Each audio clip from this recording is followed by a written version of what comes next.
እንኳን ለዳግመ ትንሣኤ በሰላም አደረሳችሁ እያልን በያላችሁበት መልካም ለተሰንበት እያሳለፋችሁ እንደሆነ እናምናለን። እውነት ነው። ዛሬ እንግዲህ በዓሉን አያይዛ ምህረት ደግሞ ወደ ገብረ ክርስቶስ ደስታ የጥበብ ማዕከል ተገኝታ የአይዳ ሙሉነህን የፎቶግራፍ ስራዎች ልታስቃኘን ነው። አይዳ ሙሉነህ ዛሬ ምን ይዛልን መጣ ይሆን የሚለውን ከፕሮግራሙ እና እንመለሳለን። መልካም በዓል ይሁንላችሁ።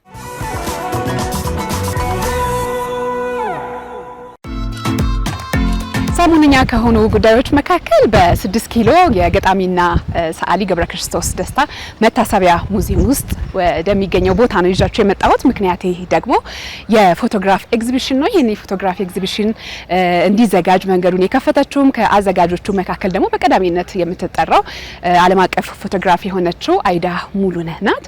ያው በብዙ ስራዎቿ እናቃታለን። ፊልም ተምራለች፣ እንዲሁም አዲስ ፌስት የፎቶግራፍ አውደ ርዕይና ሌሎችንም ዝግጅቶች በማዘጋጀት ትታወቃለችና ዛሬ ደግሞ ለየት ባለ ርዕስ የምስራቅ አፍሪካ ፎቶግራፎችን ይዤ ተገኝቻለሁ ብላለች። ምን አዲስ ነገር አለ? አብረን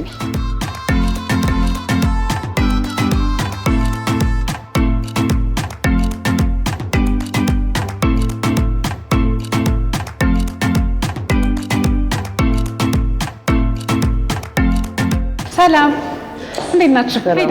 እንዴት ነሽ? ደህና ነሽ? ሰላም እንዴት ናችሁ? ይቅርታ አቋረጥኳችሁ መሰለኝ። እነሱም ግን ባንኩ እንዴት ነሽ? ደህና ነሽ? ደህና ነሽ? አሎ ዛሬ አይዳ ስንል የፎቶግራፍ ጋዜጠኛ ናት። ከዛ ውጪ ደግሞ ፊልም ተመረሻል። በጣም ብዙ የሰራሻቸው ፕሮጀክቶች አሉና ስለነሱ የምናወራ ብዬ ነው። አየት እያደረግን ብናወራ ምን ይመስልሻል? ችግር የለም። ስለዚህ ፕሮጀክቱ አሁን ወደ 7 ፎቶግራፈር ነን ጠቅላላ። ስለዚህ መጀመሪያ የነበርኩ የተጠየቁት ፕሮጀክቱን ቢል ለማድረግ እና ዋናው ዓላማዊ ፕሮጀክቱ አሁን በአፍሪካ ዙር ላይ ስለ በሽታ ስናወራ አብዛኛው ጊዜ የምናያቸው ኢሜጆችና ያሉትን ነገር ብዙም ፐርስፔክቲቭም አይሰጥም።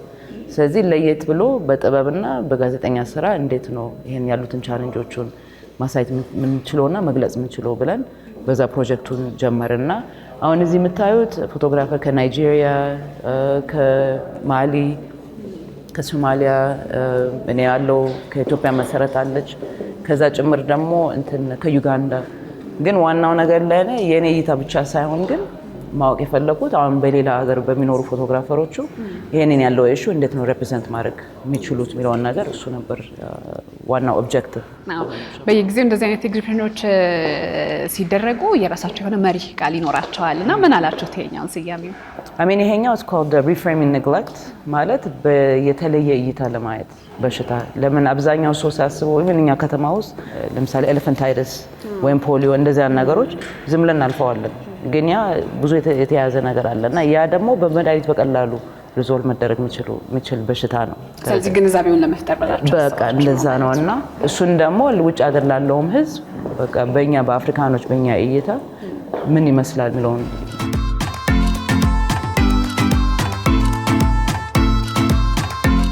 ወደዚህኛው ክፍል ስንመጣ ያየሁት ካልተሳሳትኩኝ ያንቺን ስራዎች ነው። ቦዲ ፔይንቲንግ በሚለው ወይ ደግሞ ከንቅሳት ጋር የተያዙ ነገሮች ነውና መሳሪያው ባህላዊ ነገሮች ናቸው ሀገራችን ላይ። አንቺ ደግሞ ወደ ዘመናዊ አምጥተሻልና እስቲ ስለዚህ አጫውቺ። ዋናው አብዛኛው ስራዬ እስካሁን የምሰራው ስራ በዩሮፕ ወይም በአሜሪካ ሁሉ አስተያየት ያለው ባህላዊ ነገር እንደ ወደ ኋላ የቀረ ነገር ይመስላቸዋል። ለእኔ ደግሞ ባህላዊ ነገር ደግሞ የራሱ ቋንቋ አለው፣ የራሱ ፕሮሰስ አለው፣ በጣም ሶፊስቲኬሽን አለው በዛና ከመነሻውም እንደዚህ አይነት ስራ መስራት ሲጀምር በጣም ብዙ ሪሰርች አደርጋለሁ። ይሄንን አብጃን ኮት ዲቮር ነው የሰራሁት እና ይሄ አክቹሊ ነው ትልቅ ስካልፕቸር ነው። አብዛኛው ሪሰርች የምሰራው ኢንተርቪዎች ምናምን አሉና አሁን አንድ ወጣት ሴት አለች 22 ዓመቷ ምናምን እና እግሯ በኤሌፋንታይተስ በቃ ብሎ ያው ተነፋፍቶ ኢትስ ሪሊ ትልቅ ችግር ነበር። አሁን እሷ ለምሳሌ በሽታ ብቻ ሳይሆን ግን ብቸኝነት አለ፣ መንቀሳቀስ አለመቻል፣ ሰው ሁሌ ማፍጠጥ ምናምን እንደዚህ አይነት እና ስለዚህ አብዛኛው ስራ እዚህ የምታዩት ለእኔ ያለውን ስሜት ለመግለጽ ነው።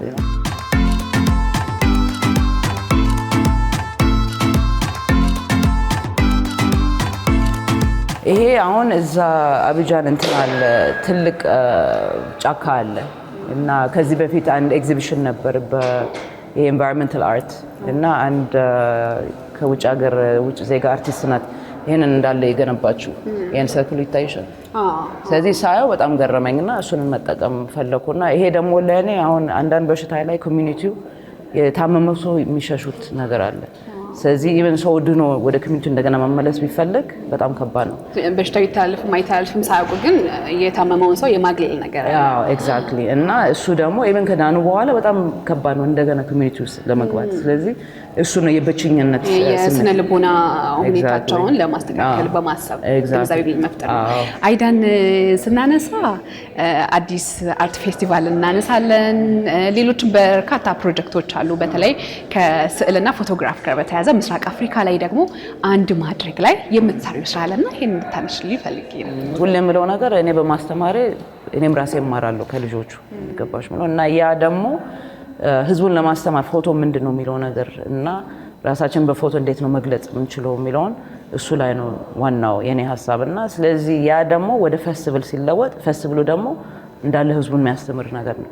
ስለዚህ ፌስቲቫል ሳዘጋጅ የአፍሪካ ፎቶግራፈር ብቻ አይደለም የዓለም እንዳለ ነው ወስጄና እንደዛ ደግሞ ወጣቱ ሲያይ ዓለም ላይ ምን አይነት ስራ ነው ያለው ለምን መጨረሻ ላይ ይሄ ስራ ነው ያንን ኢንተርናሽናል ሌቭል ላይ እንዴት ነው መግባት የሚችሉት የሚላን ነገር እሱ ነው ለነሱ ማስተላለፈው። ለምን እኔም እዚህ ደረጃ ላይ የደረስኩት ሌሎች ፎቶግራፈሮች እኔን ሜንቶር ወይ አድርጎኝ ወይ አስተምሮኝ በዛ ሂደታ ነው ያልኩትና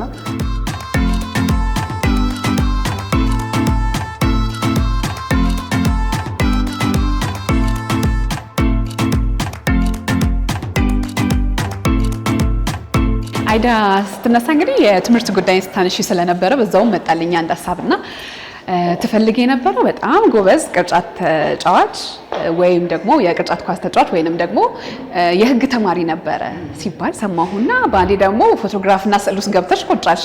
ምን ነበር መነሻሽ? ከመነሻውም ያው ፎቶግራፊ የጀመርኩት በ16 ዓመቴ ነው። ያኔ ባስኬት ስጫወት ያው ለሴት በጣም ጠባብ እድል ነውና ስለዚህ መጀመሪያ ማንሳት የጀመርኩት ባስኬትቦል ጫወታው ጌሞቹን ላይ ምናምን ነበር ፎከስ እና ከዛ ሃዋርድ ዩኒቨርሲቲ ነው የተማርኩት። ሃዋርድ ዩኒቨርሲቲ ደግሞ ስኩል ኦፍ ቢዝነስ ውስጥ ነበርኩ እና አላማዬ በቃ ወደ ሎ ለመግባት ነበር። ግን ከዛ መሀል ላይ ሀለ ግሪማ የኔን ስራ አየ። ከዛ ጋሻ ቢፎርድ የሚባል አለ። ከዛ ወደ ሲኒማ መምጣት አለብሽ ተብዬ ፊልምም ተምራሻል? ፊልምም ተምሬያለሁ እና ወደዛ ነው ወደ ፊልምና ከዛ ወደ ፎቶም ቀረው እዛ ላይ ማለት ነው።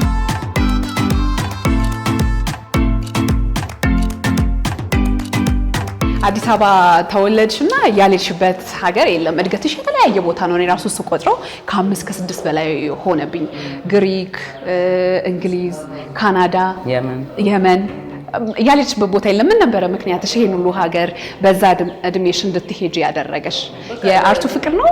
ኖ በዛን ጊዜ በቃ ያው ደህና ቦታ ለመፈለግ ለምን ያው በስደት ስንኖር ትልቁ ችግር ነው ደህና ቦታ የት ነው ማግኘት የምንችለው የሚለውን ነገርና መጨረሻ ላይ ካናዳ ገባን እና ካናዳ ነው ሃይ ስኩል የጨረስኩት። ከዛ ደግሞ አሜሪካ ዩኒቨርሲቲ ጨረስኩ።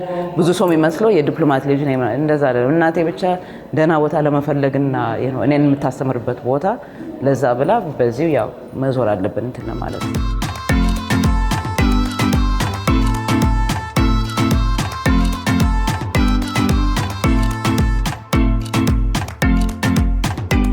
በዋሽንግተን ፖስት ላይ የምትሰሪ እንደነበረ ሰምቻለሁኝና በዚሁ በጋዜጠኝነቱ እንደሆነ አስባለሁ። የፎቶግራፍ ጆርናሊዝም ስለሆነ የተማርሽውና ምን አይነት ስራዎችን ነበር የምትሰሪው?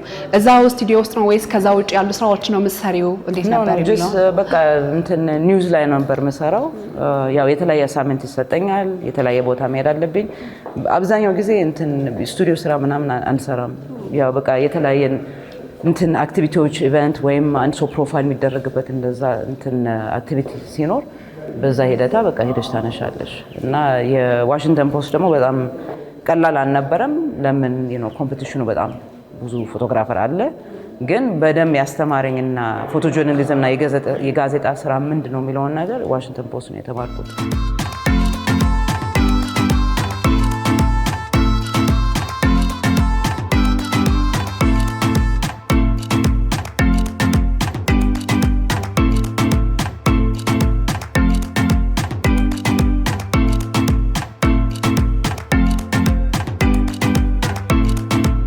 አሁን ከዚህ በፊት እንግሊዝ ታይተዋል፣ ዩኤን ውስጥ ታይተዋል።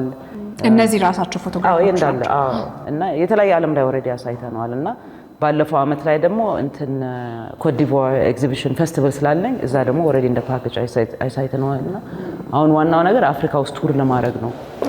ያው እንግዲህ እንግዶች እየጠበቁሽ እንደሆነ አውቃለሁኝና ሌሎች ፎቶግራፍ ባለሙያዎች ነው ማገኛቸዋለሁ። ስለሰጠሽኝ ጊዜ ደግሞ በጣም አመሰግናለሁ። እሺ ቴንክ በጣም አመሰግናለሁ። እኔም አመሰግናለሁ። ኦኬ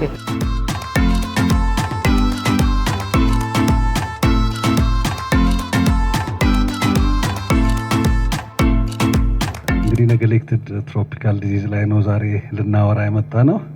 እኛ ሀገር እንኳን ኔግሌክትድ አይደለም ትኩረት የሚሹ እያልን ነው በአማርኛ የተረጎም ነው። ግን ትኩረት እየተሰጣቸው እንደሆነ አርቲስቶቻችንም እየተሳተፉ እየቀሰቀሱ በመሆኑ ትኩረት በደንብ እያገኘ ነውና ለዚህ አንዴ እዚህ ላይ የተሳተፉትን አርቲስቶች ብታመሰግኑልኝ ደስ ይለኛል።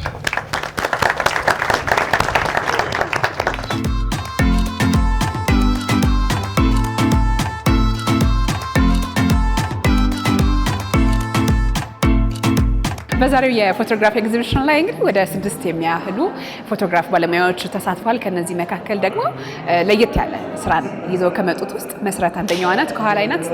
እንቀላቀላት። ሰላም፣ እንዴት ናችሁ?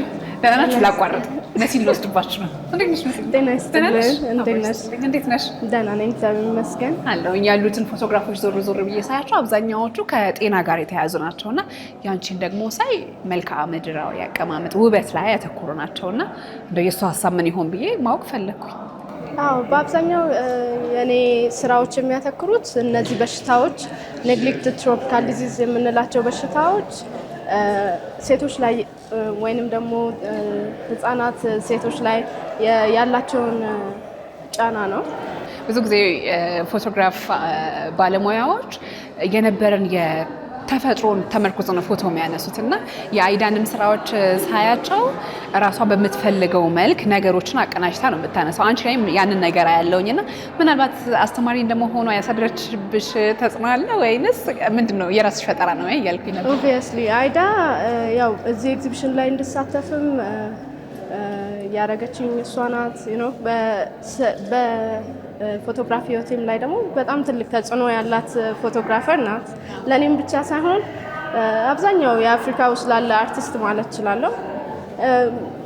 ያው እኔ የገጠር የሚኖሩ ሴቶች ላይ እንደማተኮር የተነሳ እነዛን ገጠር ላይ ያሉትን ኢንቫይሮንመንቶች ነው ለመክተት የሞከርኩት። ባህላችንን የሚያንጸባርቁ ነገሮች እያየሁኝ ነው። አለባበሳችን፣ የያዟቸው ቁሳቁሶች፣ እነዚህ ነገሮች እና ለዚሁ ለፎቶ ብለሽ የፈጠርሻቸው ነገሮች ናቸው ወይስ አጋጣሚዎች ናቸው ይሄን የፈጠሩልሽ? ያው በአብዛኛው ስራዎቹን የሰራሁት የተለያዩ የሴቶችን ታሪኮች ከማዳመጥ እና ከሪሰርች በኋላ ስለሆነ እነዛን ስሜቶች ለማንጸባረቅ ይጠቅሙኛል ያልኳቸውን ግን ባህላዊ ያው እኔ ኢትዮጵያዊነቴን ነው የማውቀው። ስለዚህ ኢትዮጵያዊነትን የሚገልጹ እና በገጠር ደግሞ በአብዛኛው ዕለት ተዕለት የምንጠቀምባቸውን እቃዎች በመጠቀም አመሰግናለሁ።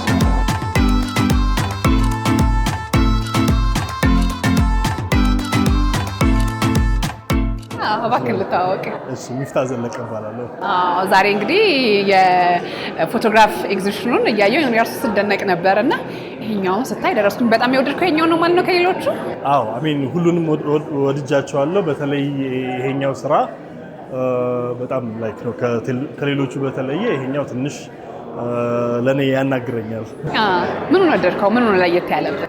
እንግዲህ እንደ ኤግዚቢሽኑ ላይ ያሉ ስራዎች በአጠቃላይ ስለ ትሮፒካል ዲዚዝ ናቸው እና ኦፍ ኮርስ ይሄኛውም ስለዛ ጉዳይ ነው የሚያወራው፣ ግን ሞር ሰዎችን ከኢንቫይሮንመንት ጋር ቢኮዝ እኛ የምንኖረው በአካባቢ ውስጥ ነው። በተለያዩ በሶሻል ፋብሪክ ውስጥ እንኖራለን፣ ከኢኮሲስተሙ ጋር አብረን እንኖራለን እና ያንን ስቶሪ የበሽታውን የትሮፒካል ዲዚዙን ስቶሪ ለመናገር ኢንቫይሮንመንትን መጠቀሙና በዛ ላይ ደግሞ ሰዎችን እዛ ውስጥ ከሚኖሩበት አካባቢ ጋር አንድ ላይ አድርጎ ማስቀመጡ ላይክ ነው። ትንሽ የፎቶግራፍ ኃይልም አለ አይደለ? እንደ አርት ሚዲየም አንድ ነገር በተለያየ አንግል እንድንመለከተው ስላደረገኝ ነው ላይክ በተለየ ትኩረቴን የሳበው። ልክ እንደ ፎቶግራፍ ባለሙያ ነው እንደ ተመልካች ያብራራኸው ወይ? እንደ ተመልካች ነው። እንደ ተመልካች። አመሰግናለሁ በጣም መልካም ጊዜ።